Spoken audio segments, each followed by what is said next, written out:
প্রিয় দর্শক দেখেন এবার রসুনের ফলন খুব ভালো ফলন হয়েছে, কিন্তু তারপরেও কামলার দাম বেশি, কৃষকের মাথায় হাত। রসুন পেঁয়াজ রসুনের দাম কম থাকার কারণে তো ভাই রসুন কিরম উঠতেছে?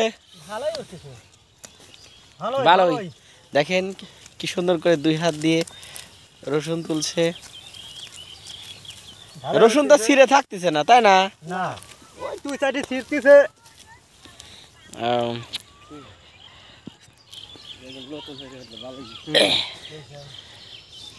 তাতে কি রসুন দিলে ভালো লাগতেছে? হ্যাঁ, ভালো লাগতেছে। আকাশে মেঘ তো।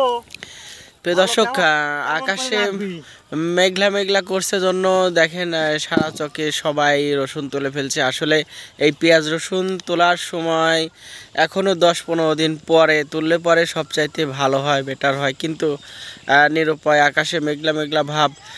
কালকে বৃষ্টিও হয়েছে হালকা পাতলা, এই জন্য সবাই ভয় পাচ্ছে যে বৃষ্টি হলে পরে পেঁয়াজ রসুনের ক্ষতি হয়ে যাবে, এই জন্য সবাই তুলে ফেলছে। তাতে রসুনের দাম যদি কালে বাড়ে তাহলে কি আপনারা খুশি হবেন? হ্যাঁ, খুশি।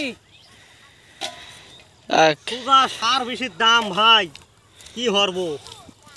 সার বেশির দোকানে 1 লাখ করে বাহির আগেছি, তাহলে যদি দাম না হয় তাহলে কি হরবো?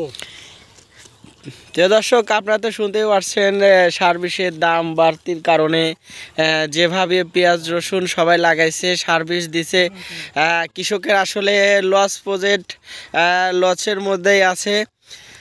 আপনারা সবাই দোয়া করবেন যত পেঁয়াজ রসুনের দাম বাড়ে, কৃষকের মুখে যত হাসি ফোটে। আর সামনে আবারও নতুন একটি ভিডিও নিয়ে আসবো, সবাই দোয়া করবেন। আল্লাহ হাফেজ।